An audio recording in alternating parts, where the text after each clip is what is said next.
क्या होगा अगर आज से लाखों साल बाद किसी दूसरी दुनिया का कोई जीव हमारी धरती की ओर नहीं बल्कि हमारे भेजे हुए एक छोटे से सुनहरे रिकॉर्ड की ओर देख रहा हो। वह उसे अपने हाथों में उठाए और पहली बार इंसानों की आवाज सुने। शायद उसे हमारी भाषा समझ ना आए, लेकिन वह यह जरूर समझ जाएगा कि ब्रह्मांड के एक छोटे से ग्रह पर कोई सभ्यता कभी जीती थी और उसने अकेलेपन को तोड़ने की कोशिश की थी। आप देख रहे हैं ट्रू लाइंस, जहां बात होती है सच की। और आज हम आपको बताने जा रहे हैं वॉयजर गोल्डन रिकॉर्ड की वह हकीकत, जिसे इंसान ने अपनी पूरी सभ्यता का संदेश बनाकर अंतरिक्ष की अनंत गहराइयों में भेज दिया। साल था 1977। अमेरिका की अंतरिक्ष एजेंसी नासा ने 2 यान लॉन्च किए। उनका नाम था वॉयजर 1 और वॉयजर 2।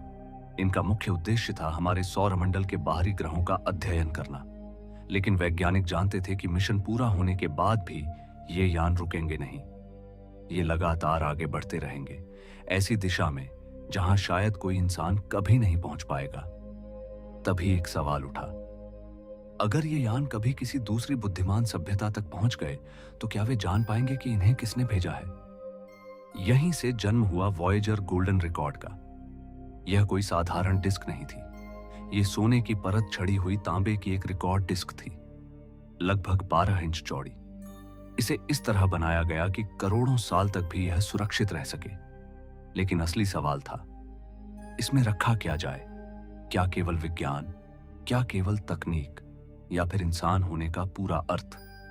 वैज्ञानिकों ने तय किया कि अगर यह रिकॉर्ड कभी किसी के हाथ लगे तो उसे केवल हमारी उपलब्धियां नहीं, बल्कि हमारी पहचान भी पता चलनी चाहिए। इसलिए इस रिकॉर्ड में पूरी मानव सभ्यता का एक छोटा सा परिचय समेटने की कोशिश की गई।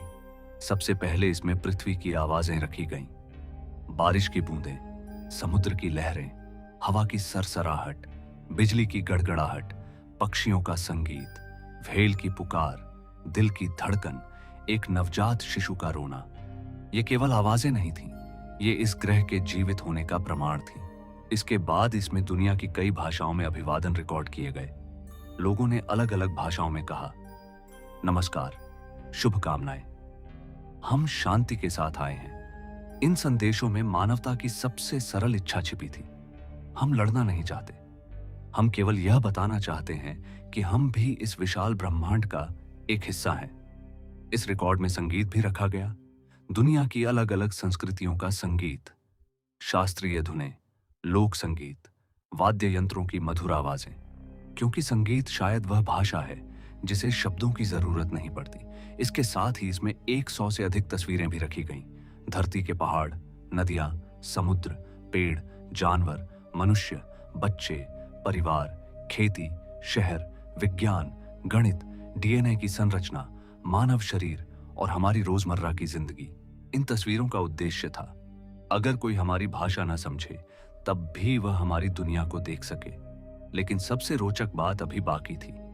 अगर किसी एलियन के हाथ यह रिकॉर्ड लगे तो उसे चलाना कैसे है? क्योंकि उसके पास हमारा रिकॉर्ड प्लेयर तो होगा नहीं। इसलिए रिकॉर्ड के कवर पर विशेष वैज्ञानिक चित्र बनाए गए। उनमें बताया गया कि रिकॉर्ड को किस गति से चलाना है, तस्वीरों को कैसे पढ़ना है और समय की इकाई कैसे समझनी है। यानी इंसान ने यह भी सोचा कि शायद सामने वाला हमारी किसी भी चीज से परिचित नहीं होगा। रिकॉर्ड के कवर पर एक और खास जानकारी दी गई, पल्सर नाम के तारों का नक्शा। पल्सर ऐसे तारे होते हैं जो बहुत नियमित संकेत भेजते हैं। उनकी स्थिति पूरे ब्रह्मांड में एक तरह के प्राकृतिक दिशा निर्देशक की तरह काम कर सकती है। वैज्ञानिकों ने कई पल्सरों की स्थिति का उपयोग करके यह बताने की कोशिश की कि हमारा सौरमंडल ब्रह्मांड में कहां स्थित है। यह ऐसा था जैसे किसी ने अपने घर का पता पूरे ब्रह्मांड को लिखकर भेज दिया हो। लेकिन यहां एक सवाल भी उठा, क्या अपना पता बताना सुरक्षित था? कुछ वैज्ञानिकों ने कहा, अगर सामने वाली सभ्यता शांति पसंद न हुई तो? दूसरों ने कहा, अगर वे हमसे कहीं अधिक विकसित हुए तो वे हमें पहले ही खोज सकते हैं। इसलिए अंत में यह निर्णय लिया गया कि डर की वजह से संवाद बंद नहीं किया जा सकता। इस रिकॉर्ड के पीछे एक और दिलचस्प सोच थी। यह केवल एलियंस के लिए नहीं था, यह हमारे अपने लिए भी था। अगर भविष्य में कभी इंसान इस रिकॉर्ड को देखे तो उसे याद रहे कि एक समय ऐसा भी था जब हमने युद्ध, राजनीति और सीमाओं से ऊपर उठकर पूरी मानवता का प्रतिनिधित्व करने की कोशिश की थी।